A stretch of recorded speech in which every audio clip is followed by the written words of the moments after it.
박정기의 라디오입니다. 오늘 이야기는 영화 이야기가 아닙니다. 제가 4년여 전부터 복지관에서 컴퓨터, 스마트폰 등을 강의하고 있습니다. 물론 제천 영상 미디어 센터에서 영상 제작도 강의하고 있지요. 지난 시절 영화처럼 멋지게 살지는 않았지만 오늘을 멋지게 사는 분을 소개하려고 합니다. 그 강의에 4년여를 하루같이 참석한 분이 있어서 소개를 올립니다. 처음 만나던 날이 기억됩니다. 저도 처음 시작하는 강의라서 떨리는 마음으로 무장을 하고 갔지요. 그런데 마우스 클릭이 되지 않는 분들이 대부분이셨습니다. 이 어른 역시 그런 분들 가운데 한 분이셨고요. 컴퓨터 마우스 클릭도 되지 않으시던 분이 불과 4년여 만에 10손가락으로 타자를 치십니다. 또 자신의 생각을 글로 옮겼습니다. 그리고 오늘 그 글을 녹음까지 해서 방송을 하게 되었습니다. 박수 받을 만 하지 않습니까? 직접 들으시겠습니다. 지금 방금 소개받은 유재옥이라고 합니다. 제가 글을 조금 썼는데 선생님이 한번 읽어보라고 해서 나왔습니다. 아름다운 인생이란 무엇일까요? 아름다운 인생은 바로 우리들의 삶입니다. 이 세상 한 번 여행 왔다가 가는 것이 인생입니다. 여행을 다니다 보면 이런 사람 저런 사람 모두 만나지 않습니까? 그것이 바로 인생길입니다. 사람은 동물과 달라서 생각을 하게 됩니다.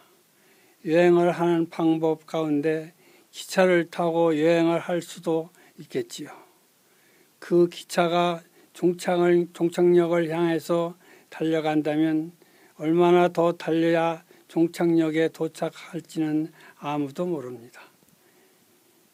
행여 달리던 열차가 고장이라도 난다면 그 여행은 물거품이 되지 않겠습니까?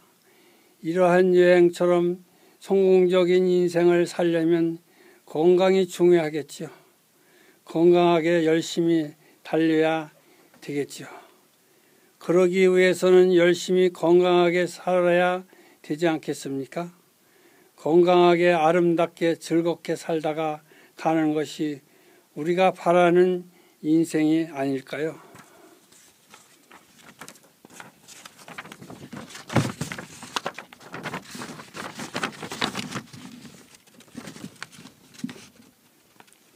다만 우리가 건강하게 산다고 해서 인생을 잘 살았다고만 볼 수는 없을 것입니다.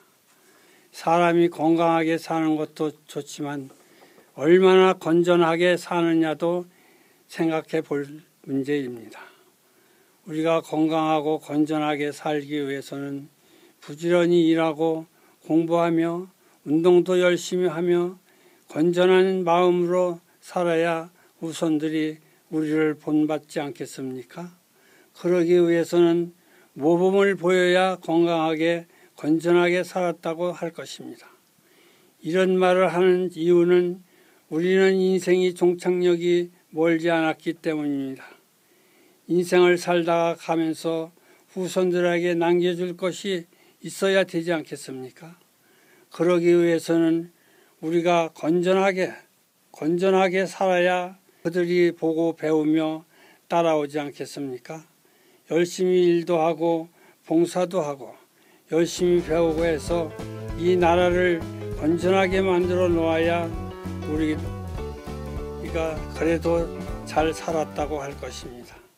저는 그것이 아이들에게 남겨줄 것이 아닌가 생각하는데 여러분은 어떻습니까?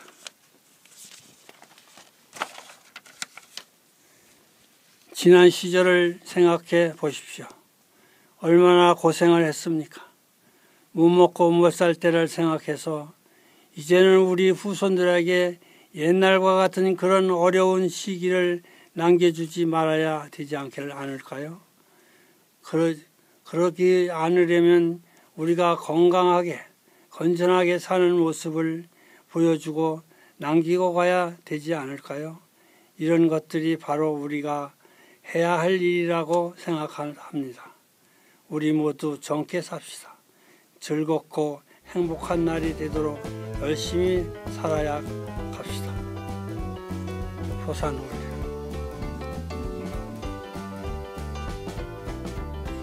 감사합니다. 오늘을 멋지게 귀감이 되도록 살고 계시는 분, 오늘을 멋지게 귀감이 되도록 살고 계시는 정말 본이 되는 분을 만났습니다. 다시 한번 말씀드립니다. 오늘이 우리의 가장 젊은 날입니다. 즐겁고 행복한 날이 되도록 열심히 살아갑시다. 지성기의 라디오 지성기였습니다. 감사합니다.